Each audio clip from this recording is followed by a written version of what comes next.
It is Friday. You know what that means. New episode of Sprint Right Option Podcast. I'm Andrew Pasquini. Jason Aponte to my right or left. I still haven't figured out what it's a new year, but I still don't know which side you're on, so I just don't even think about it. We're brought to you by the Blue Wire Hustle Network. Jason, how you doing? How was New Year's? New Year, new you, or just New Year, same you? New year, whatever, still in the house. And yeah, I mean, and you know what? I think this is more, you know how people always, send motivational quotes throughout the year for, just to fill up tweets and posts. Mm-hmm. We're working on the first day of the year. Yeah. To preview a game that has no bearing on anything. Because we're committed. We're here to talk about 49ers Seahawks. And let's be honest, don't know how long we're actually going to talk about the game itself. I think it's going to be more of this is a fun rivalry sort of thing. There's a lot of historic moments in this rivalry, good and bad for the 49ers. Obviously there's the famous, Vernon Davis play, that's a play that always comes up when this rivalry is mentioned. Really heated up with Harbaugh and Pete Carroll. Other historical moments, obviously Dre Greenlaw last year, obviously McKinnon from the Wildcat this year, just a lot of things. Have you gotten to a point where you can see my wheels turning trying to get to a joke? Like I feel like I do it every episode where I just kind of ramble for 30 seconds and then I get a punchline in.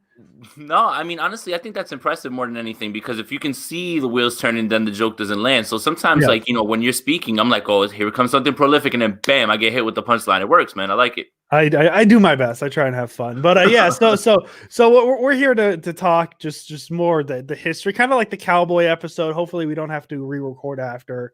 Hopefully, we'll have a straight shot with the internet and all that fun stuff. I guess we'll start with. I'm all aboard the Mac Jones train. Oh my goodness, that happened. That's where I want to start. That happened today? Yeah, all aboard. I don't watch too much college football. This is typically the time I start watching, mainly because I have a hard time, sacrificing my entire weekend for football, and I would prefer watching NFL to college, so I do my stuff on Saturday. Correct. And I mainly just watch tape after the season on these guys. Mac Jones was very fun today, and there was a lot of things he did that I just haven't seen a 49ers quarterback do in a few years. So it was nice, and I'm glad people didn't yell at me for my joke tweet of Najee Harris at 15 and Mac Jones at 43 or whatever their second pick is. People seem to like that, which I think that's not great, because there's about 17 other positions they need to address in the first round before running back. Right, but I mean, my thing is right. Like, what did Twitter wake up in 2021 and all of a sudden understand sarcasm and understand jokes? Because that joke, I swear, when you press tweet on it and I looked at it, I was like, oh, here we go. I was like, oh dear. I was waiting for it. Yeah. And I don't think anybody could get mad, because I feel like I laid out the sarcasm pretty heavy, considering I think the wording was like, you might say I'm overreacting to 2 drives. I say, see you at SoFi Stadium, February 6, 2022. And I think that's what got me. If I said I don't hate this, I think that's when then people would have came for you, right? Yeah. The end part was a giveaway, right? Like, see you at the Super Bowl, right? Yeah. Like, that's the give. All right, so okay, all right, I get it now. That's kind of why I added that. I was hoping that it would be the giveaway of like, I am joking. Please don't be mad at me for this. So 49ers Seahawks. The Niners entered this game at 6-9. Unfortunately, this is the last episode we can say that. Let's hope for a tie. Actually, let's hope for a tie. The Seahawks enter 11-4. I don't think they have the NFC West tied up, so the 49ers can still play spoilers, I believe. Well, they're playing for the first round bye. There is still a possibility that they can get that. Oh, okay. Sorry, excuse me. I got that backwards. The Rams are out of the NFC West. You're ready for baseball. You're ready for baseball. I'm ready for baseball. Week 17 hasn't even happened, and my mind is on the Giants, which it's really depressing, because that's going to be 6 months of my life that I can't have back. Kind of like the Niners this year. But yeah, so Seattle has the NFC West tied up. However, they are still in play for the first seed and the bye. So this is a big game for them. So I just kind of like my thing last week. I would rather go in there knowing we made the Seahawks playoff quest harder than what it would be if they would win this game. So that's my standing on it. I hope the Niners win. I don't care about draft picks anymore. I do too, and I'm with you. Just do you have the injury report, and can you just tell us who's not playing this week so we can kind of just maybe put to bed the idea that the 49ers will win this game, because I don't see the path to it. I know. Oh, goodness gracious. Here it is. Tavarius Moore is questionable. Emmanuel Mosley questionable. Mark Zachoa questionable. Oh, goodness gracious. Brandon Ayuk out. Kevin Givens out. Javon Kinlaw out. Deebo Samuel out. Richard Sherman out. K'Wan Williams out. Dre Greenlaw out. And that doesn't include Trent Williams, because Trent Williams went on the IR, so he's not popping up on injury reports. Whew. Yeah. So preview done. No, I mean, it's just it's really hard to, I know that we have to, talk about this game, but goodness gracious, I don't see the path to the 49ers winning this game. Like, it's so hard. The path to winning this game. Let me create one. Okay. If the 49ers win, I will be coming on next Wednesday onto this podcast and talking about River Craycraft at the third receiver is not the worst idea. No, really the path is, are you ready for this? You ready for this groundbreaking analysis of an NFL football game? I can't wait. The key to the 49ers winning this game is not turning the ball over and shortening the game so Russell Wilson isn't on the field as much. But how do you do that, Andrew? By not turning the ball over and running the ball. Which Jeff will listen, if I want Jeff Wilson and George Kittle to combine for 50 touches this game. Just take turns, right? It's Wilson this time, it's Kittle this time. It's Wilson this time, it's Kittle this time. Yeah, pretty much. Just kind of as I said, like pretty much how I call Madden games, right? Just find your two guys that work the whole game and just pound that,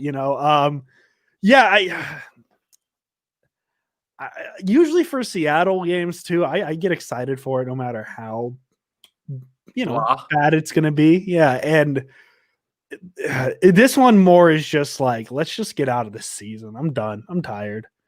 I'm ready for bed. Like I bring 2022 already. 2021, I'm done.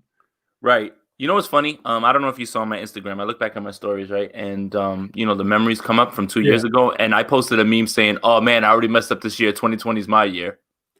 Well, yeah, cold take. I saw a couple stats too. Some things to watch if you're 49er fan to cheer against, just because DK Metcalf needs 6 yards to pass Steve Largent's receiving yard record for the Seahawks. Yeah, 6. So hold them under 6. Tyler Lockett needs 36 to hit 1,000 on the season, which him and Metcalf would become the first Seahawks duo of receivers to have 1,000 yards in a season as well. So that's something. Wow. Let's just hold Russell Wilson to like 30 yards passing. That's realistic, right? Totally possible. I really think the Seahawks. I'm just spitballing at this point because, we're gonna get a little deeper, obviously. The Seahawks should sign Marshawn Lynch for this game. Just like last year. Make it feel a little more important than what it was. Yeah. There's got to be something here, right? Like, I'm just trying to sell this game. I'm trying to come up with ideas. Well, right?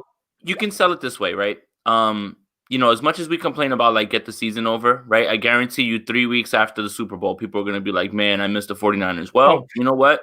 You might as well just watch this game and just enjoy it for what it is at this point. And we will be able to, I think the biggest thing that we should be talking about in this game, Andrew, is that Kyle Shanahan came out today and said that he's getting up all 3 quarterbacks for this game. Oh, Josh Johnson? No, wait. Yeah, Josh Johnson. Yes. Ooh. I don't want to see Josh Johnson. I want to see Josh Rosen. Okay, close your eyes. Close your eyes and picture Go this. for it. Close your eyes and picture this package here. CJ Beathard at quarterback. Josh Rosen to the left. Josh Johnson to the right. Triple option the whole game. I hate it because where's Jet? He'll be the jet sweep guy. A quadruple option. Yeah. So the 49ers, winning this game means nothing to them. However, it does make the Seahawks playoff hopes. The Seahawks are going to the playoffs, but it makes it harder for them. I mean, it eliminates them from the 1 seed, essentially. The Packers would have to lose to the Bears. The Seahawks would have to win. I think it's more likely the Bears beat the Packers than it is the 49ers beat the Seahawks. But not by much. Yeah, not by much. But, the Bears do have that young up-and-coming quarterback who's playing pretty well. And we'll see how he fares against Rodgers. It could be really a Rodgers passing the torch game, if you know what I mean. Wow. No, it's Jordan here. Yeah. So for me, that's really all I'm cheering for is the 49ers to get rid of the Seahawks' hopes at a number 1 seed, because you see how important the number 1 seed is, right? Because the 49ers don't go to the Super Bowl last season. If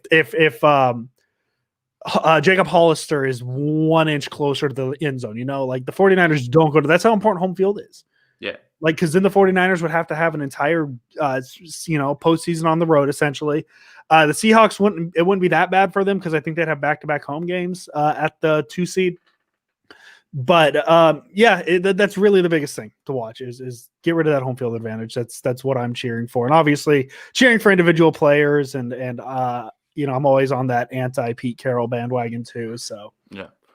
I mean, I joked a little bit about that, but I definitely do want to see Josh Rosen this week. Like, I don't see why he wouldn't play, because we know what CJ is, we know what Josh Johnson is. Like, why wouldn't you allow Rosen to get some work in this game, especially if it looks like it's out of hand? If Seattle's up, like, why wouldn't you get him in there so we can evaluate something? So, I mean, there's a bunch here. It's just, it stinks that when the NFL circled this game as the Week 17 game, they expected it to be for all the marbles in the division and everything, and it's just not that. Like, they did this on purpose.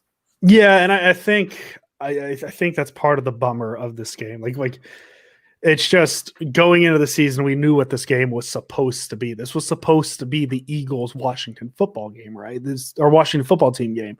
It was supposed to be the Sunday night. The division was supposed to be on the line, and now we're just sitting here like, maybe Josh Rosen will get in. We could see what the backup quarterback next year is going to look like, sort of thing. Right. So it just kind of sucks the energy out of everything. I think that's why we don't really have much to say about it.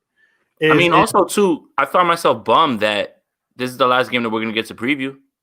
I know, sucks. Right? Like, what the heck, man? What are we supposed to do now? What are we supposed to do next Friday? Like, are we just supposed to talk about Zach Wilson for an hour? Like, Javi has entered the chat. Javi's entered. We're just going to get them all in here. Richie James, Kyle's here now. Kyle's here. No, so yeah, it's kind of a bummer that this is the last game of the season, and this is just kind of the vibe of it. We apologize that we're not coming out with our 100% normal energy. It's just at this point, it is what it is. The 49ers fell short of expectations because of things they couldn't control. They can't control that MetLife Field's turf is garbage. They don't control those things. And this rivalry game just is missing something, and that's really what it is. I mean, the way that we get the juice back is maybe, now that we've already gone on for 15 minutes, I think the audience knows where we stand, right? The 49ers probably don't win this game. There's not much that we want to see here. We got to make picks, though. I got the Seahawks winning by an abundant amount of points. You got to find out what the spread is. Like, you can't make a pick without the spread. It's 7. It's 7. Seattle by a touchdown. Easily. I'm going to go. Putting my stimmy on it. So I'm going to go Seattle -7 because let me tell you this. I'm going to give you the exact reason why. Ever since we changed up our predictions with picking the spread as opposed to the final score, we started with the Bills, and we definitely picked the 49ers at minus. The Niners were, oh my God, the Niners were favorites against the Bills. They were. We both picked 49ers -1. And then the Washington football team game, I'm pretty sure we both picked the 49ers to beat the Washington football team. Yep. And then we both picked the Niners to beat the Cowboys. And then we both picked the Cardinals to cover against the 49ers. Yeah, we both picked Arizona last week. So I am picking Seattle -7 because that means the 49ers are going to win this game. There you go. All right, I'm with it. I'll bite. I'm with I'm it. the analytic guy, you know, Yep. so I like to bet by numbers. So yeah, Numbers. so I'm taking Seattle -7, and then your extra. I'll take the under on 46. Okay.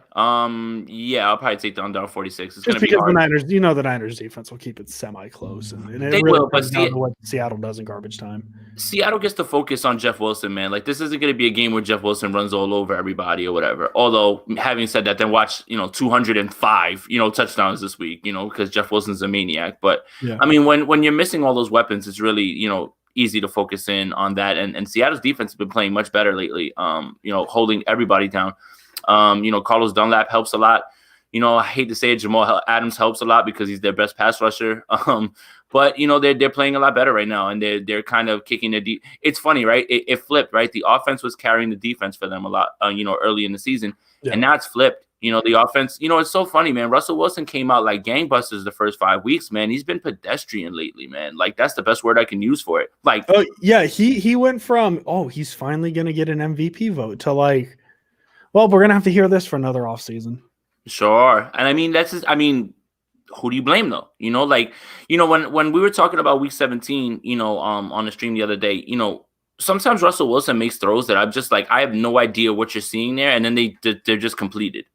And like, that's kind of the give and take and the good and bad with him. Like, he must make an old school quarterback coach nuts with what he does because he does so many things wrong, but the end result is what matters, right? So that's what Russ is literally one of those guys where you see him throwing, you're like, no, and then they catch it and you're like, oh yeah, like that.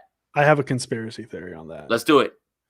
So you know how the Seahawks stadium, and I forget what it's called now. It's not CenturyLink anymore. It's Lumens something Field. I don't know.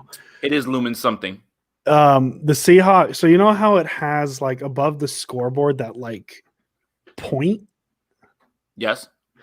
So I think that there's a magnet in that, and there's a magnet in the ball, and when the ball goes off the TV, the magnets connect, and then it directs the ball to where it needs to go. It's like the AWS, advanced stats, but live. So what it does is it takes the ball at its highest point and then changes the trajectory of it. This is really deep. This is why people tune into the podcast. Mm-hmm. It changes the trajectory of the ball to get the highest percentage on the catch, because you know how they have the like this the awkward, the voiceover that Christian McCaffrey does over himself, and those like, there was 0.1 yard of separation on this play. How did I do it? It's one of those where it changes the catch percentage to the highest possible number, and that's what it is. That's how they cheated this year without pumping in the crowd noise. Spin zone. That's wow. So they found a new way to cheat. They found a new way. Heard it here first. Sprint Red Option Podcast. Somebody call Roger Goodell. I don't know what's up or down anymore. So anyways, yeah. So we both have Seattle covering the -7. Russell Wilson's very good. All credit to him. Yes, he those throws are insane. Just the ones where like he just literally rainbows it, and it just always somehow is in where it needs to be. It's insane. Right, it's like catching a pillow. Yeah, it's crazy. It is crazy. It is crazy. So Seattle's going to win this game. So and that's not why we're here. We're not here for this. Oh, hi Matt. Andrew hasn't answered my friend request on Facebook. I don't have a Facebook. I had to reactivate my Facebook today for 20 minutes to see my friend's wedding. I'm just going to go deactivate it, so don't worry about it. Matt, that's Matt Barr, also big 49 GM guy. The big 49 GM. Yeah. So we're really here, kind of like the Seahawks episode, where we want to really look at what this rivalry is. Yeah. And it really was fun. It really wasn't much of a rivalry early on. The Seahawks entered the NFL in the 70s, but they were in the AFC West, I believe. I know they were in the AFC. I don't know exactly what division, because I don't really remember the division realignment in whatever year it was. I'm assuming 2002, because that's when the divisional started. 2000 was the first divisional game then Terrell Owens? The Sharpie game. Was that the Sharpie game? I want to believe that it is. Oh so yeah, definitely. Don't ruin it. It was. It definitely was. Yeah, because this is a Sunday. Or was it a Monday night game, or was it a Sunday? It was a Monday night. It was a Sunday night game because it was John Madden. He pulled what out? Oh no! No, it was Monday night. That's sure? that's when Al Michaels was on Monday Night Football back then. Oh, okay. Yeah, so it was a Monday Night Football game. Yeah, so the first ever divisional game between these two teams was the Terrell Owens Sock game. Whew. Which is I love that guy. That's a fun fact. I love that guy, and I was hoping that we were going to get to that, because we have a lot. The thing about this rivalry is that we have recent heartbreak, right? I don't care how many years away it is, if it's 8 or whatever or 9, it still hurts.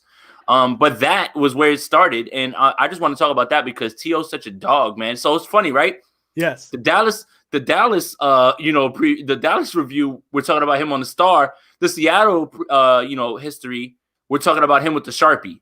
And that's just how legendary T.O. is, bro. Like you have to understand all that, man. And I'm happy that that actually kicks off the rivalry, and I can understand why they hate us so much now. Yeah, and for me too, that kicked off the rivalry, and then the rivalry wasn't like it was just kind of it was just a divisional game. Like it's kind of how we treat the Arizona games right now, right? Like Arizona's like it's a division rival, but it's not Seattle. It's not the Rams. It's not things like that. And I think it really comes down to who the best teams are in the division. Yep. So yeah, they just kind of went through years where they played each other. I think a lot of it had to do with like they were never really good at the same time either. Because I mean, you're talking when the Seahawks entered the NFC West was 2002. Mm-hmm. That's like Jeff Garcia, T.O., and then we're 2 years away from Alex Smith and Mike Nolan and Mike Singletary.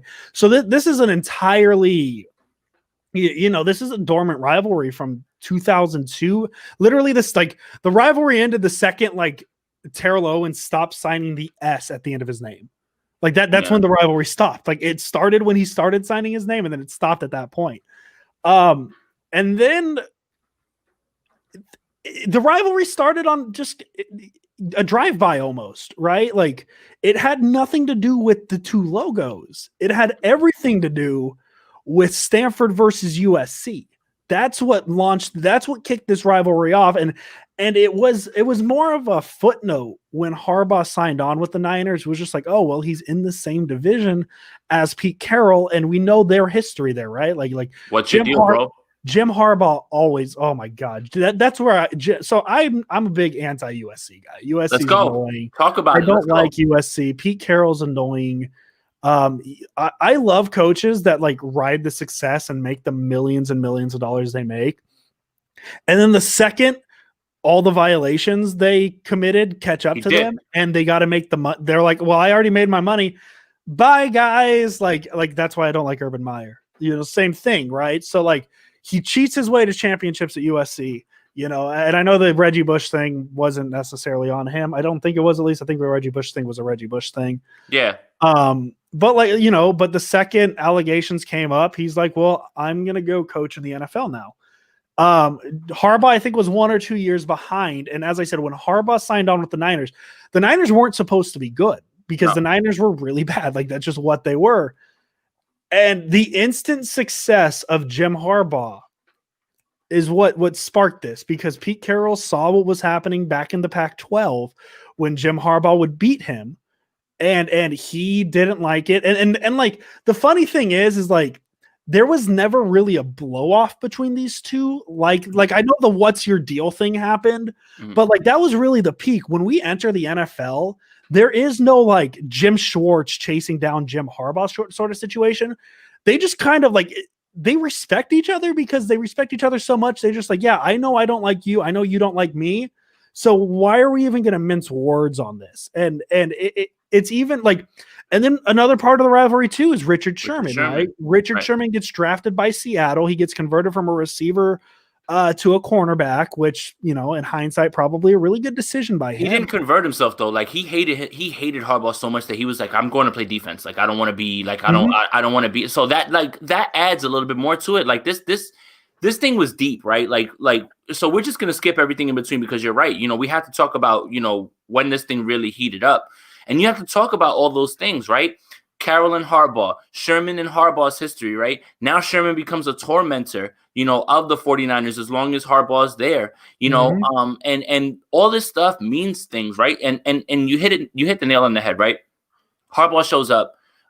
This team was a team that was like 6-10, something like that, kind of middling with Mike Singletary, and they turn it around. They go 13-3 the first year. Mm-hmm. That coincides with Seattle kind of catching fire towards the end of the year. The 49ers still handled business when it came down to playing them. They lost, they lost the one game, I believe, in Seattle.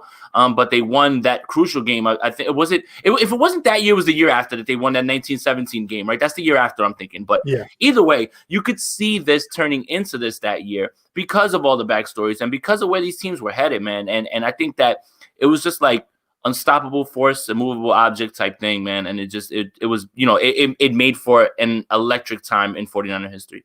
Yeah, and what's funny is that Seattle was slowly building something, right? Slowly but surely building something. And then Jim Harbaugh came in and leapfrogged them because the first matchup between Harbaugh and Pete Carroll was week 1 of 2011, the 10-year anniversary of 9/11, by the way. So September 11, 2011. That's Ted Ginn's two touchdown returns. And I don't even think that's a Russell Wilson game.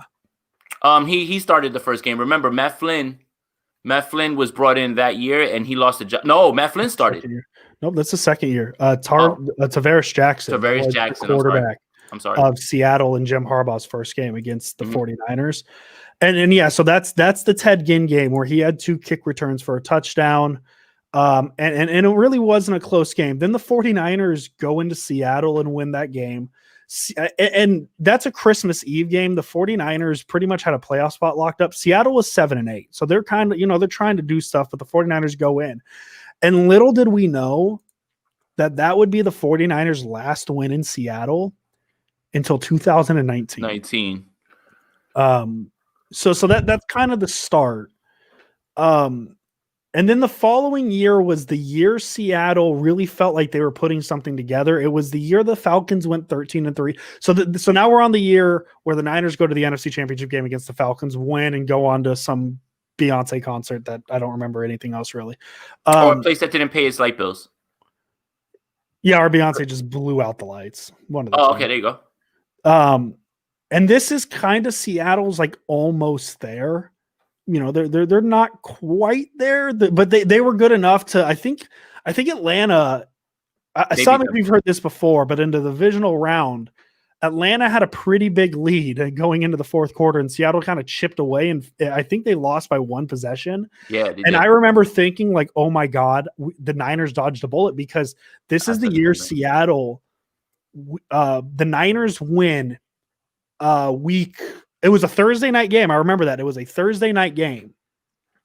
The Niners win 13-6. It was a low scoring game, all that. And then kind of the trend for the next 7 years happens. The 49ers Seahawks, December 23rd, 2012, gets flexed to Sunday Night Football. And this is really the first like big game feel between these two. Seattle is I don't know what the record is at this point. I'm going to pull it up now. The 49ers are on their way to another division title. Or excuse me, no. The Niners were 10-3-1 entering this game. Seattle was up 9-5. So this is a big division game. This is the big game, right? They shifted to Sunday Night Football. And Seattle just curb stomps them. And you're going to hear that a lot. Sunday Night Football and Seattle curb stomping. Because that's kind of what the trend was NBC was trying to catch these games on Sunday night, get a good game, and Seattle would just murder them. Yeah, and I remember that, block kick, return for a touchdown, Cam Chancellor, kind of changed the trajectory of Vernon Davis's career. Mm-hmm. That game had a lot, man, and I just remember feeling like after the first quarter, that game was over. Like, there was no shot that the 49ers had in that game, man. And it was disheartening. A team that, went to the NFC Championship the year before, and then, I think you hit the nail on the head, man. When Atlanta took out Seattle, I was like, oh, thank goodness, man. Bring on Atlanta. I don't care. 13-3, I was like, I don't care. We could beat them. They're Atlanta. It's like when I saw Seattle, I was like, I don't want to play Seattle. No shot, no hell, no, in no way. I remember that game. The 49er NFC Championship game against the Falcons. The Falcons took like a 17-0 lead in the first quarter. Yeah. And my dad was nervous, and I'm like, Dad, they're the Falcons. They're going to blow this at some point. And that's 2012. And we're 9 years later now. And It still rings true. See, that's what's funny, right? Because that's all I was saying the entire time. Like I said on here, my brother was a big Falcons fan. He's in my house, like, yeah. I was like, bro, it's the first quarter. Like, relax, man. I was like, there's no way you're gonna hold this lead. And then when it was over, I remember just standing there, like, I could have been obnoxious and over the top, but I remember just looking at him like, I told you, like, why did you think that this would change the way that the Falcons are? So 2000. So the Niners go to the Super Bowl. They lose the Super Bowl, and their second game of the season, I believe, or second or third game. Yeah. So the Niners are 1-1. Seattle's 2-0 at this point at CenturyLink Field. It's another Sunday night game, and Seattle wins 29-3. Yeah, man. I mean, you know what I remember about those games, man, in Seattle. And playing them, I always just felt like the offense was just stifled. Like, they could never get anything going ever against it. Like, they could never put drives together. They could never sustain anything. It was always 3 and out or interception, or it just never felt like anything was ever open. And I think that's more about the Legion of Boom and that defense, man. Like I always felt like, even as dynamic as Cap was at that time, and he was literally saving plays and making these big plays, he just felt bottled up this entire time. It felt like in like, you can't clear this hurdle. And that's what it becomes when something happens 2 and 3 and 4 times over and over. It starts to become like, this is what reality is, So, So it just continued the trend of Seattle. Put it in meme form. Seattle and beating the 49ers ass in Seattle. Name a better duo. I'll wait. Yeah, or the handshaking. All that's. All the memes. So Niners lose that one. They get a second chance in December. I remember this was a pretty big Kaepernick game. Seattle lost to the Niners at Candlestick. That's still Candlestick Park. 19-17. It really didn't matter much. It made the Niners 2 games behind the Seahawks with like 4 games to play. But it showed we could beat them at least. It showed the 49ers could beat the Seahawks. That was the biggest thing. So you fast forward, the 49ers beat, I believe, the Panthers. The Panthers to play Seattle and who they beat? Oh, they beat the Kaepernick Packers game happens. Then the Kaepernick Panthers game happens. And then Seattle. And this is the game where the rivalry peaks. And this is the game that carried the rivalry for the next 6 years when the 49ers were mediocre, right? This is the game where, especially following up the Super Bowl the year before, now anytime I watch Michigan play games right now, anytime they're within the 3-yard line, this is when I yell, "Gonna throw a fade route, Harbaugh? You're gonna throw a fade here?" And then he always does, and it hurts every time. This game was insane. This is the last really non-ironic famous moment from this rivalry up until probably the Monday night game last year, right? Right. NFC Championship game, and like the thing I vividly remember about this game is this was the Super Bowl, because the AFC Championship game was the Broncos Patriots, and everybody going into that game, neither of those teams were going to beat the 49ers or the Seahawks. So everybody knew this was the Super Bowl. Whoever wins this game is your Super Bowl champion, and the 49ers go in. And at this point of the I keep wanting to call him Shanahan, and it bothers me.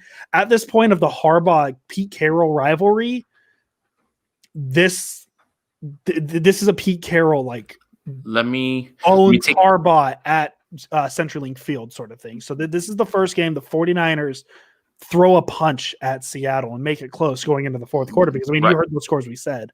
Let me take it a bit deeper. Yes, this was a Super Bowl, and I had felt that the entire time. This was like just a collision course. The Super Bowl was in MetLife Stadium that year. I live in New Jersey. Yeah. I was about to empty my entire bank account to go sit on the roof because I live literally 20 minutes away from the stadium. Yeah, it felt like that, right? Whoever won this game, it didn't matter. You knew who it was going to go, and obviously we saw what happened, right? The Broncos got smashed. That game's a black eye on Peyton Manning's resume because of how bad he let his team get punked and how he played in that game. That might be the first game in NFL history where the first score of the game was a safety, and everybody was like, "Well, this game's over." Yeah, This game, it's true. the Seahawks are up 2-0, and this game is over. Like, right, and that's what's crazy about it, right? And then I think you touched on something that's really good, right? Like this was actually the first time that the 49ers went into Seattle and they were punching. They were scoring. They had a lead. You know, the first play of the game, I'll never forget it. Russell Wilson's running around, fumble. Alden Smith falls on it, and I literally sit there and I'm like, you have to get 7 here. You cannot. And guess what?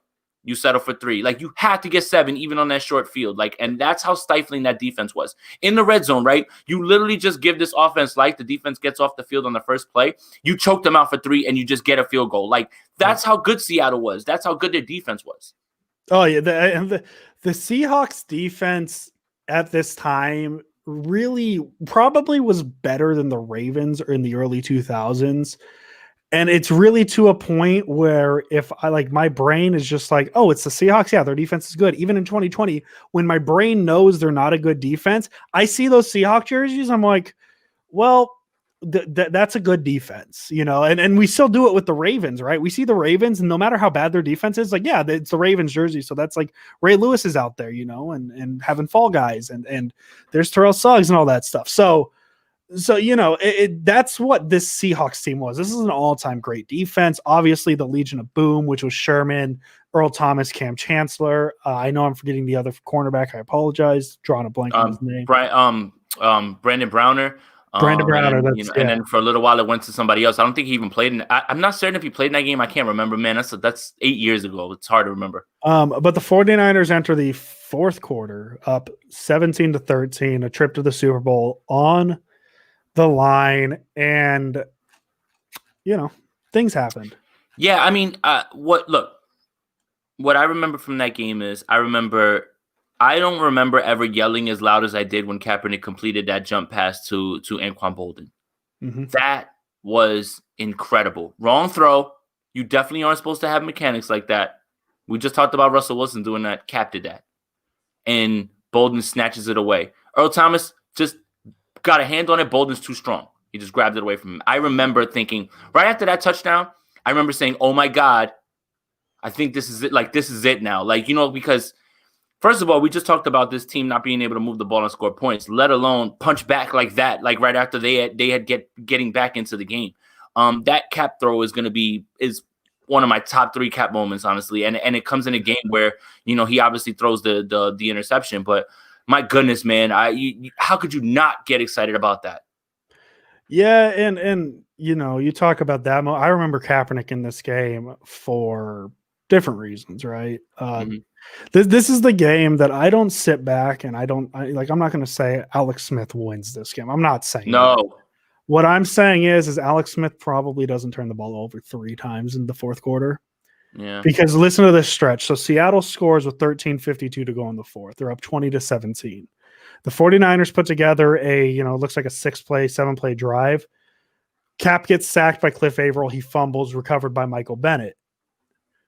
That could be a point too. I'm just saying, you know, without Cap, the 49ers don't score more than 3 points that day. That's probably true, but if you put it in the same situation, and as I said, I'm not saying Alex Smith wins that game. That is not what I'm saying. I'm just saying if you put Alex Smith in that fourth quarter, he doesn't turn the ball over 3 times because that's really what lost the 49ers the game. Yeah. Kaepernick gets sacked by Cliff Averill. Michael Bennett recovers. The 49ers defense just in big moment.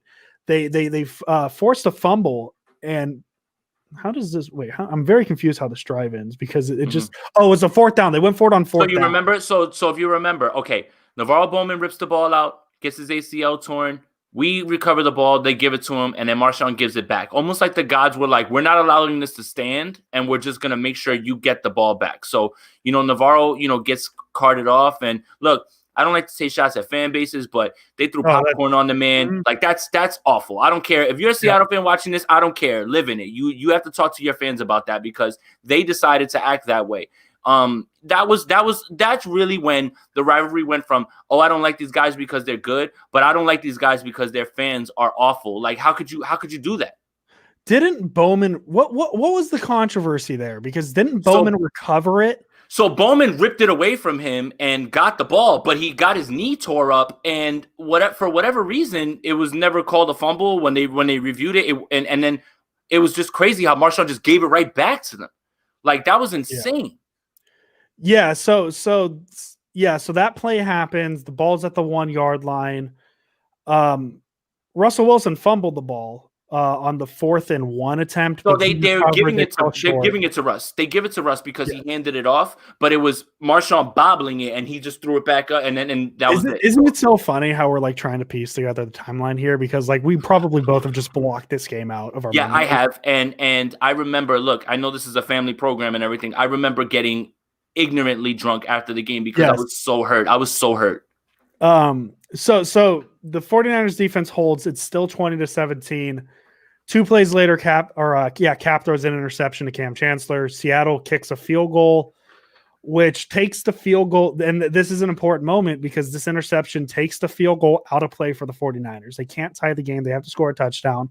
Kaepernick leads them down the field. Like, beautiful, beautiful play, beautiful drive. And that's what I remember from that. I'm like, oh, wow.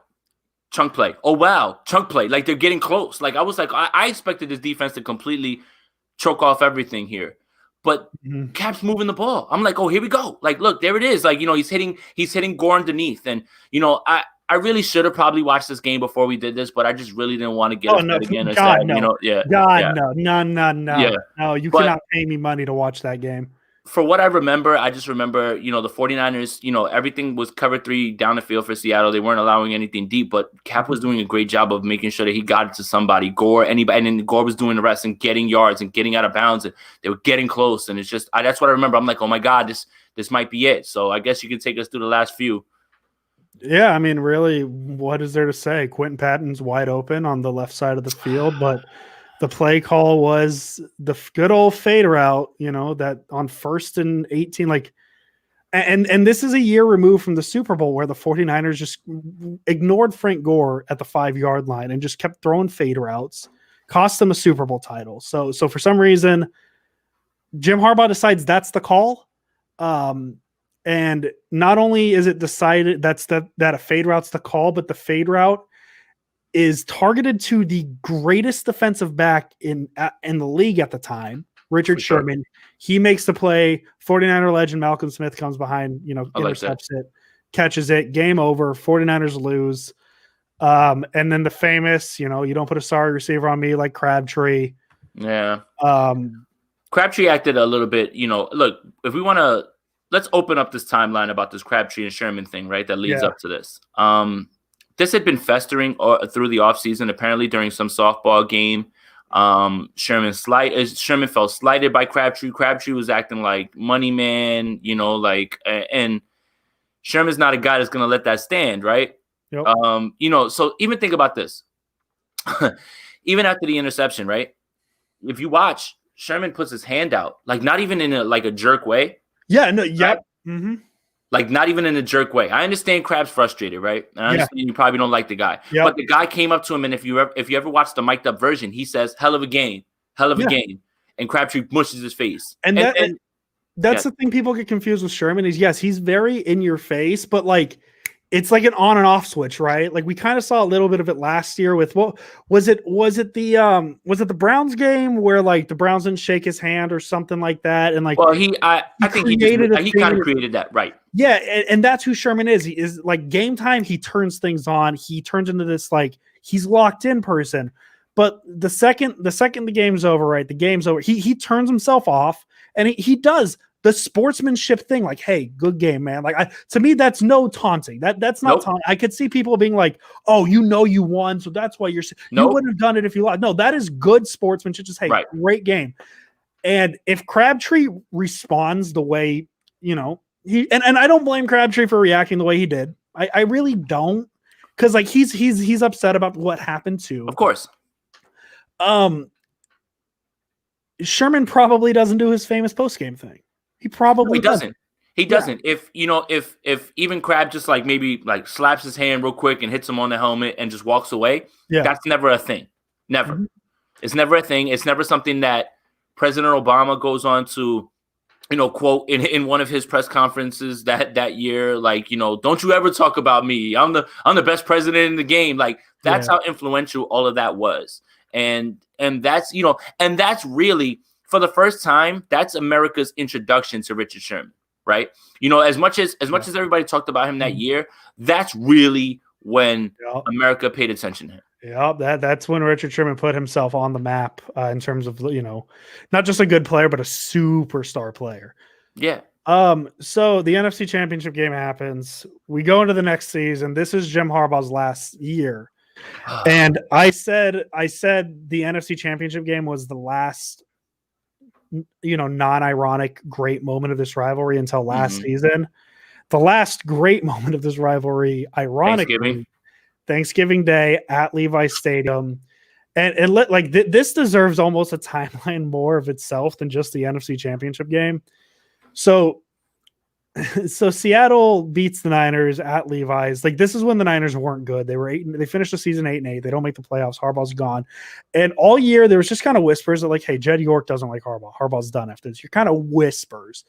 And this is where the whispers turned into shouts. We didn't do this thing where, at the start of the season, you remember how the whispers were Garoppolo. There's friction.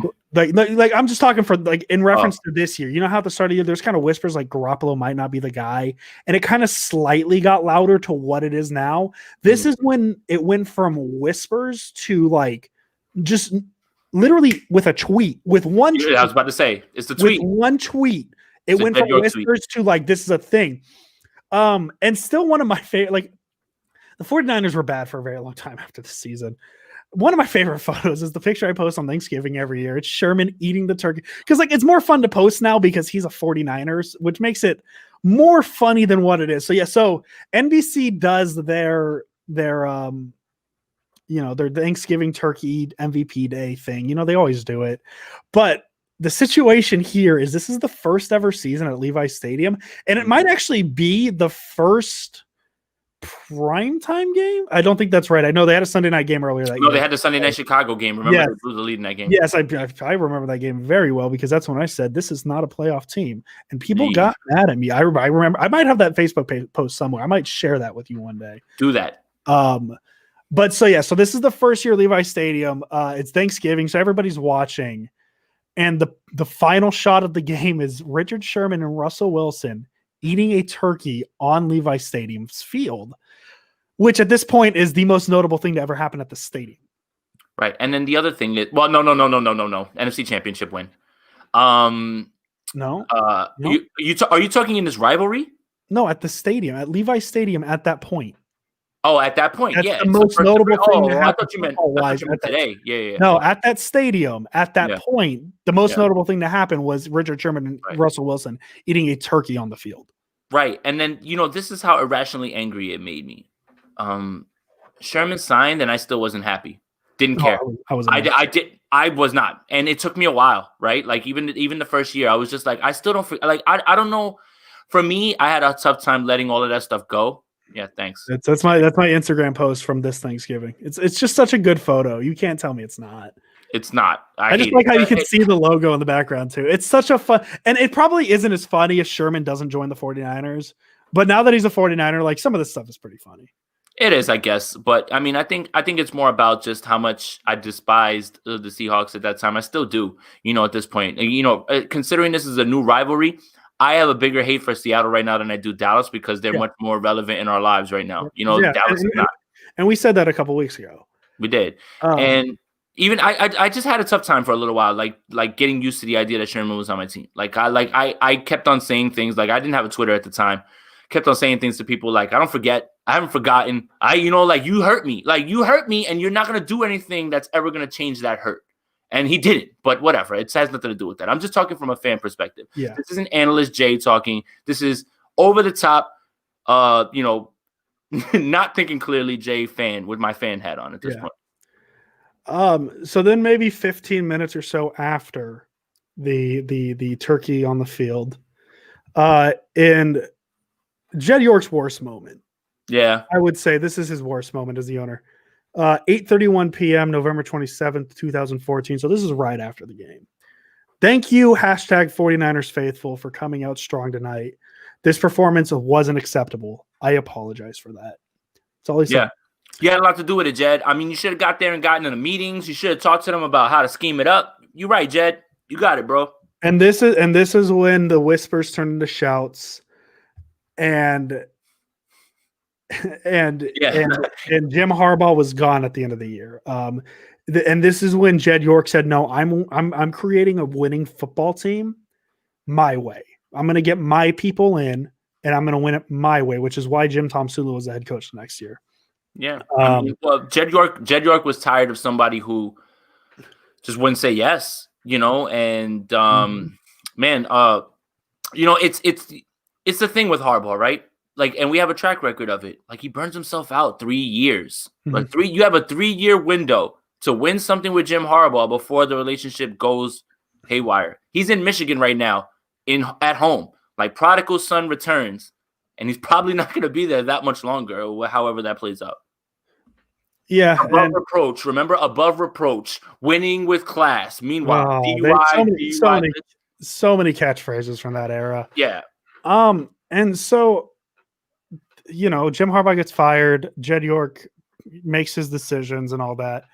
And you guys might be thinking, wow, you're at 51 minutes already. You have like 9 years to make up. Let me tell you, it's just a whole bunch of Seahawks winning. We could skip everything from 2015 to 2000. No, we can't.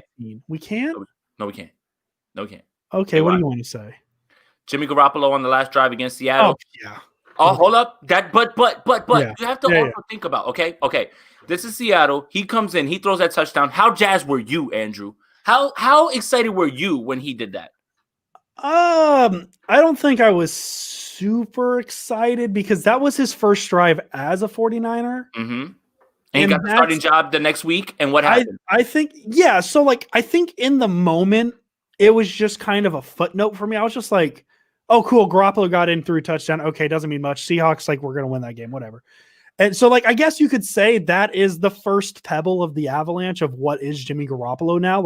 That's the first, pebble that drops down the mountain that you see and you go, well, that could be good or that could be bad. So for me, I don't really necessarily count it to myself. All right, that one.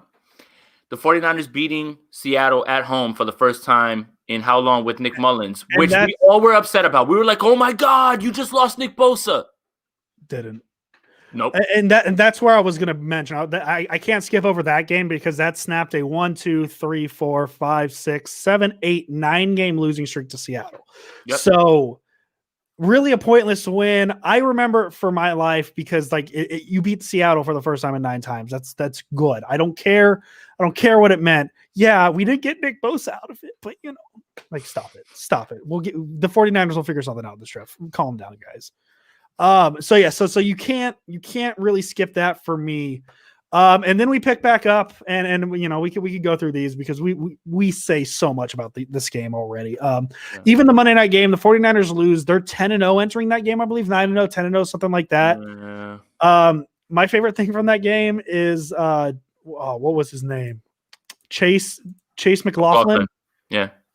My biggest thing is him coming in and hitting that field goal from 47 yards to send the game to overtime. Yeah. And then he had the more famous, the one everybody talks about. Mm-hmm. His attempt from 47 yards, no good, just absolutely shanked it. Right. And Booger McFarland, the moment got too big. A moment got too big. I'm like, yo, he made the exact same kick not 10 minutes ago. If the moment got too big, and Melissa, thank you. We cannot forget about that play. McLaughlin misses the field goal. Or no, they didn't even list what happened. Pro Football Reference just lists as Russell Wilson pass right short. That's all it says. So to set up that field goal, Dre Greenlaw intercepts it and damn near runs it back for a touchdown. Gets stopped at about the 45-yard line. And that led to the field. You cannot forget about the Dre Greenlaw interception. Not the last time we're going to say his name in this. So Seattle wins that game.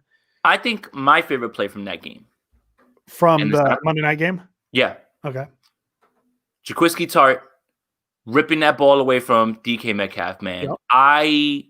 That's when, look, again, this fan base gives Kroski a lot of crap. But it's like, you guys don't understand what he does. What he does is so safe on his team, right? It keeps things good. You guys just don't understand his responsibilities. But him ripping that ball away and actually causing that turnover while from a giant man like that, that's a man play. And that's what I remember from that. And I remember like that game was that was two heavyweights back and forth. Well, that was a huge play too, because if I remember correctly, yes. So that happened with 1:12 left in the second half. Seattle was up 10-7 and they were driving to try and take a 2-possession lead at half. And then that play happens and the 49ers go into halftime down 3 instead of down 6 or down, 10. So that's a huge play. So there's a lot of individual plays that just kind of get lost in that game because the 49ers did lose. But those plays can't be forgotten. And then the big one. Yeah. Week 17. Well, I mean, what can you say about this game? I mean, oh my goodness, man. That game in 2019, I had the pleasure of being joined with a few people to recap that game and what it was like. And that's one of my favorite 49er games of all time. Yep. Right? Think about everything that we just laid out in front of you. This team not being able to clear the hump, win in Seattle. The 49ers were up 13-0 in that game, and they get a 4th down stop on Marshawn Lynch, who was brought in for that game. Nick Bosa. I just rewatched that game because when we wanted to do the history for it, I just wanted to make sure I remembered everything. I remember the first play of the game. I said, oh my God, there's Nick Bosa. I miss Nick Bosa. He was all over the field in that game. Incredible, man. And this game yet still ends up being what any 49er fan dreads and kind of knows what's coming, is it comes down to the last moments. Yep. As usual. Every Seattle game almost feels, right? Right. No matter who Seattle plays, it's coming down to the last drive. Right. Like the 49ers need to be up literally like 31-0 before I start feeling like the game's over. Well, what's funny is they jump out to that 13-0 lead and like they're in the half up 13-0. And that's what I'm thinking, like, yo, if they come out hot, like, but guess what they did? Guess what they came out with? Stomping. But guess what they came out with that half, right out of the half, 3 plays, punt. That's awful. 3 like that. Right. See, that's the thing, right? You allow Seattle to linger, you allow them to chill and hang out, and then, and then I'm glad that JD brought this up. Shout out to JD Hawkhater on TV. I'm subscribed to him on YouTube if you guys are watching. But when I watched this game, right, Keller Weatherspoon caught a ton of crap. Right, he gave up the touchdown to Tyler Lockett, but he was in great position. He just didn't turn his head at the right time. Like that was covered. Again, when I talk about throws that Russell Wilson makes that I'm like, what are you looking at? That's one of them. I had no idea what he saw there that made him think I can get this ball in there, but he got it in there. And that's what makes Russell Wilson good. He gives up the second touchdown to DK Metcalf, and the throw was just like only in a place where DK Metcalf could get it. It was a beautiful throw, right? But also in this game, when I watched it back, Kello has some pass breakups, has some really nice plays in here. They were testing him all game. So, yeah, he lost some, but he won some too. It's funny how alcohol and time sways the way that you remember games, right? Like, it's almost like the narrative out of that game is Spoon stinks. I walked away from it like, look at what Spoon's doing here and look at what he can do. It's just like a little bit of tweaking of what he can do. I found that funny when I watched this game over. Well, this is the first. This is really DK Metcalf's introduction to the 49ers. Yeah. Just listen to this final drive. The final drive the Seahawks had was so wild. These are the targets that Russell Wilson had this final drive.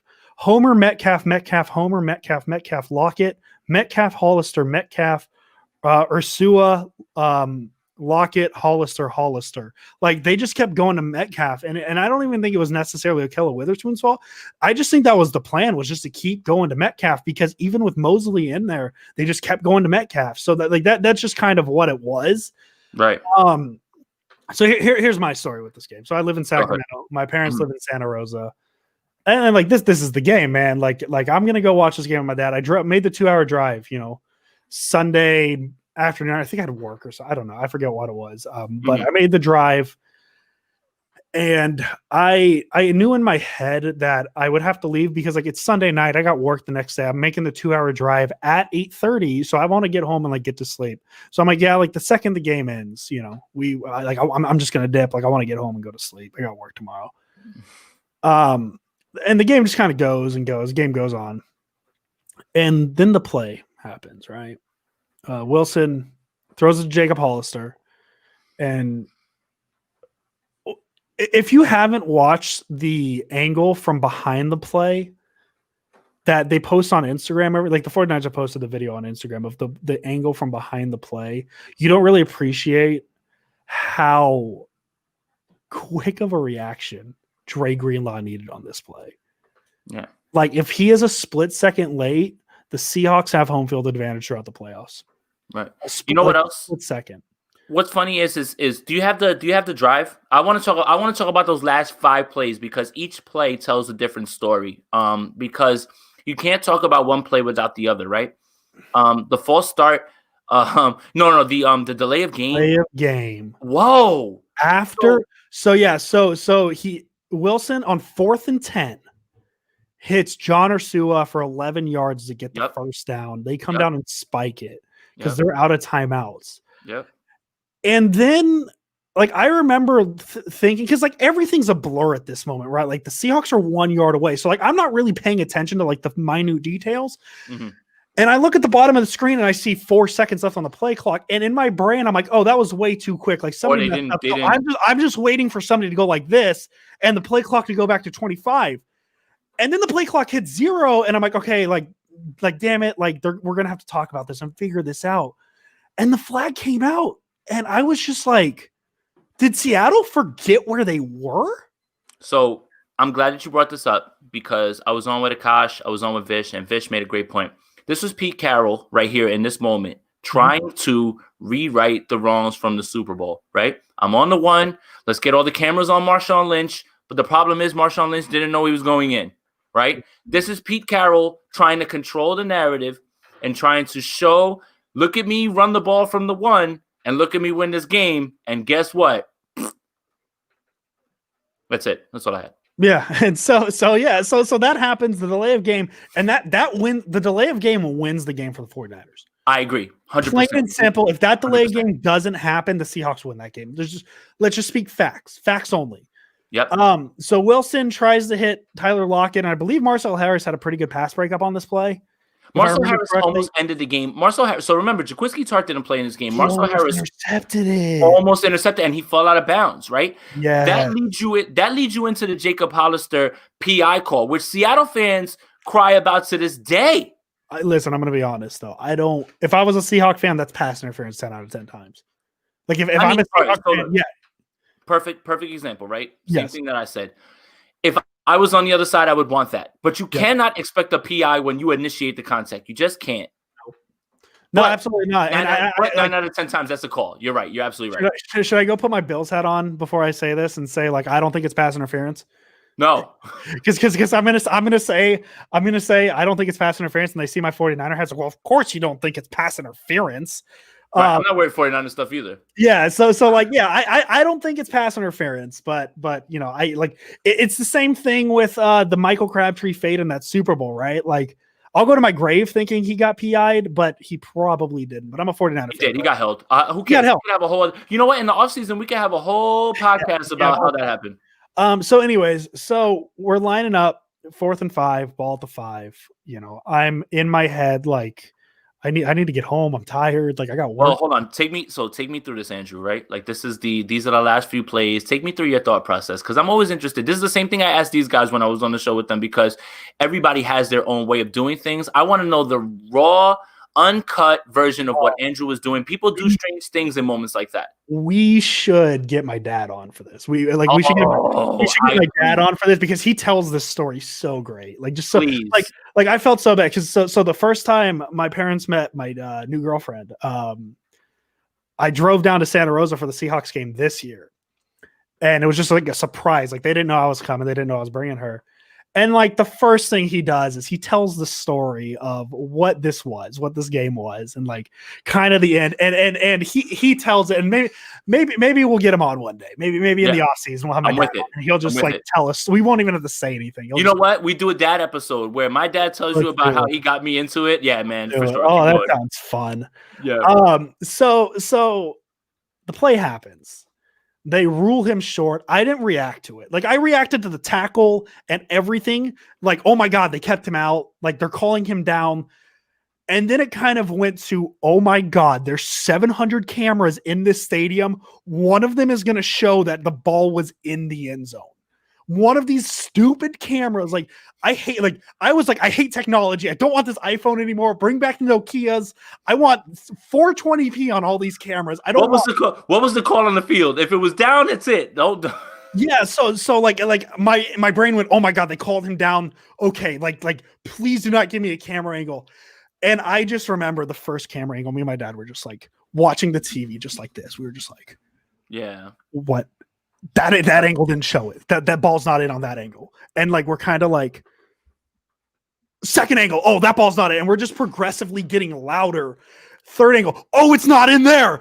And the after the fourth one, I think we finally just conceded. Like, oh my god, the 49ers just won the NFC West. They just won in Seattle. Not just winning the NFC West, in Seattle for the first time since Alex Smith was a starting quarterback for the 49ers. The 49ers win a game in Seattle, and not only win a game in Seattle, like they could have easily won any of the games from 2015 to 2018 in Seattle, and nobody would have cared.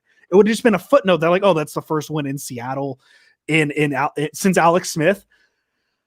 They won in Seattle for the first time to clinch the number 1 seed and the NFC West. And you remember that detail of me like wanting to go home right after the game?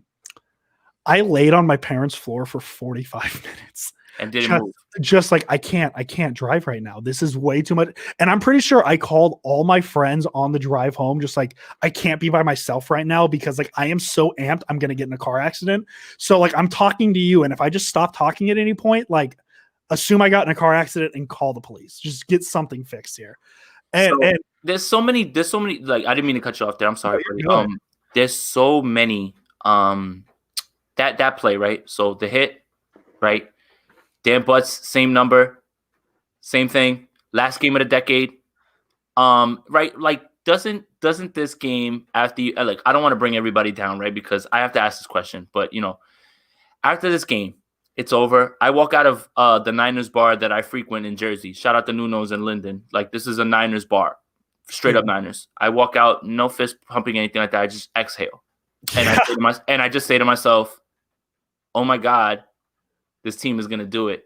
Yeah. Because this is meant to be. For them to have all of this misfortune in the 2010s and to have it end this way and to have them win, and then you get Jimmy Ward running the ball into the end zone. You get the beautiful Deebo Samuel gif of like the camera going around him and he's standing there, and then you get the wave from like I miss this 2019 team so bad. My God, man. Oh, if I could live in one singular moment for the rest of my life, it would probably be the 30 seconds after they say, after reviewing the play, the ruling on the field stands, 49ers ball at the 1. I want to live in that 30 seconds for the rest of my life. Jimmy takes the ball, he launches it, catches a fine. Like that's like this is a moment of clearing a hurdle that we thought we could never ever clear, man. And that's what, again, this wasn't something that the 49ers needed to do. Obviously, they needed it for the first seed, but the 49ers needed to prove something, even though a bunch of these guys were never like, this is huge for Joe Staley, right? Joe Staley cried all at the end of this game, man. And shout out to 4th and Goal. They told us the story about what he was talking about. Yeah. And he said that this was the most important win of his career. Thinking about all of those things and thinking about that this team just needed to prove to themselves that they could do this. They could go to Seattle and win the biggest game, and they did. And I think that's really more what I took from it, man. It's just I was tired of them beating up on us. I was tired of just, knowing that when you go there, it's a death sentence. And to understand that this team went in there, didn't turn the ball over one time, not once. This game was a clean game all the way around, man. And the last thing I want to say, and I don't even know if I'm just like setting a fire, but the game plan that they used in 2019 is nothing that's different from right now. Sorry. All right. No. So like, and I think what adds to it, and we're gonna get off here in a couple minutes. It's already 110. This was a great episode, though. It really went from where it went when we were talking about the regular season. But I knew that once we got into this, that this is Andrew. This is more your rivalry. I mean, it's mine because I love the team, but this is your rivalry. The Dallas one is mine because I grew up through it. But I hate Seattle too. But this is more yours, so I knew that you were gonna get more juiced about this. I think with this game last year too, I don't think it's remembered as fondly if the play was an incomplete pass out of the back of the end zone, right? Like if the Niners just hold. Let's just say the 4th and 5 where the Greenlaw play makes it, or where the Greenlaw play is, and it's just a normal play where like Wilson overshoots somebody, incomplete pass to 49ers. This game isn't remembered like it's just kind of remembered as, the monkey off the back. They won in Seattle. They're going to the play. For it to end the specific way it did is what makes this game what it is. It's kind of like, you remember the Kawhi shot against Philadelphia a couple years ago, the one where he got it over Embiid. If that ball just kind of goes up and just drops perfectly in, like a lot of shots in the it's NBA, not as dramatic. People remember the shot, but like it's not an all-time moment. The fact the ball bounces 4 times off the rim and then drops, that's what makes it a historic moment. Same thing here. Like, for it to specifically end 3 inches short of the end zone and the 49ers win, get the monkey off the back in Seattle, going into the playoffs, that's what you want out of football. And that's one of those games where if the thing changes and Hollister gets in, I would be upset. I would be sad, but then you would step back and say, damn, I just watched an amazing football game. And I hope there's some Seahawks fans up in Seattle that can kind of step back and look at that game for what it was and what it meant, and just be like, that was one hell of a football game. Like, what better way could you end a season? What better way can you end a decade than that football game? Win or lose. If the Niners lose that game, I probably, like, obviously the details change, but I still talk about like what a game that was. That game is up there with the Richard Sherman game. Like, plain and simple. And the staunchest Seattle Seahawks supporter will tell you that this rivalry is better when both teams are great.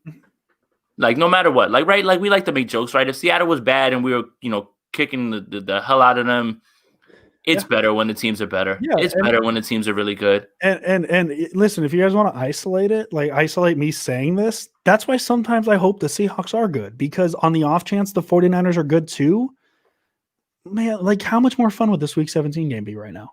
Dude, I get heart attacks from these games, right? But I wouldn't want it any other way. You expect that all week, right? All week before this game started, you the anxiety starts to build, but that's part of the fun, right? But you also understand that the way that the 49ers have been playing that year, they had a chance to go in there. They had done everything. They had done the impossible. The death match, the death stretch of New Orleans, Green Bay, and they should have beat the Ravens. You're not going to convince me otherwise on that game either. And this just felt like a moment that this team needed to prove. And then they did it in the icy whites, which is so drippy, man. That is so drippy. Oh, yeah. The last game of the decade, for it to end that way. Yep. Yeah, man. You couldn't ask for anything better than that. Could not have asked for anything better than that. And so we will end on that thought. So just remember, after all that emotion and all that high we just talked about, the 49ers are playing the Seahawks in a pointless game on Sunday. Yeah, but you know what? I will find a way to juice this up on Sunday. So. You don't have to find a way to juice it up. If the 49ers win, they make the Seahawks' path in the playoffs significantly harder. I love it. The Seahawks are not winning a game in Green Bay when it's snowing and minus 10 degrees.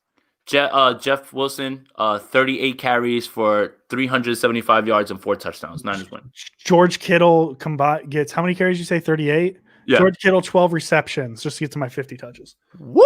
There we go. So that's going to be it. We really appreciate you guys. I enjoy these episodes. It's really the only perk of the 49ers not being great right now is we can kind of reminisce on these games as opposed to – because if this game meant something, we would have spent an hour and 13 minutes talking about the importance of just the game. Right. So this is our little positive spin on, hey, it's not great right now, but look how great it was. And then let's change it up. That's the thing, right? Yeah. And then I wanted to say one more thing before we go. Andrew and I started this halfway through the season. This is our first full season together, right? This is it. This is the last game. For everybody that's here, for everybody that subscribes to the podcast, listens, interacts with us on Twitter, this year has been trying for a lot of people, but you guys have really, like this, meeting Andrew, doing all the things. Shout out 49er GM. We coming, but this year has been really hard for a lot of people, and there's been so many positives for me. And, I just want to talk about that here and just say that, I'm thankful for this. And, with everything that's going on, we're lucky enough that we have something like this. And it just sucks that, the season's going to end this way because this is the last time that we're going to get to talk about a game preview. But this has been a blast. And I love you guys. I love everybody here that supports the pod, that's here, you know, and enjoys this. I never would have thought that anybody would care to hear what I had to say about anything, let alone the 49ers. Oh, who would have thought that the first time we did one of these episodes, that on January 1st, 2021, this is where we would be. You know, and like you know my story about how my 2020 started and all that, and I don't need to divulge here at this moment, at this point. But boy, oh boy, there's a certain group of 49er fans right now and 49er people that, you know, big part of why 2020 was a good year for me. Obviously, you know, it's not a great year because of everything going on and what 2020 was. But man, individually, 2020 is a trademark bookmark year for me. And the 10 people in a group chat right now are a very large part of it, but none of it's possible without the guy to my side, left or right. Still don't know. We'll figure it out one day. So Jason, I say it to you all the time, and you probably get annoyed. I don't think I've ever officially said it on camera, but I love you, man. I love you, buddy. My wife is jealous of our bromance. Oh, you know, hey.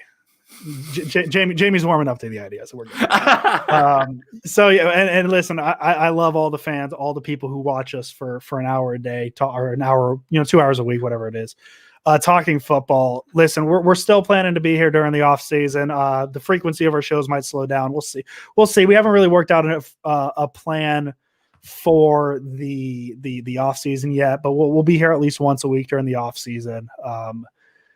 And yeah, man. So the next time we talk, it'll be a relatively normal episode, right? Because we still got to break down the game. Next Friday is where it's going to get a little not normal. So we'll see where we go here. But we will see you guys next Wednesday. Really appreciate it. Download the pod on Apple, on Spotify, Sprint Right Option Podcast, Blue Wire Hustle Network. You find us on Twitter at Pasquini Andrew. Hey, I'm just saying I'm 5 followers away from 700. If I get there, let's get my man to 700. If I get to 700 by 2022, I will be happy. Bro, we getting you that in a few. We follow Jason on Twitter at Jason Aponte 2103. And always, we don't like the toots around here. Go 49ers. Let's go Niners.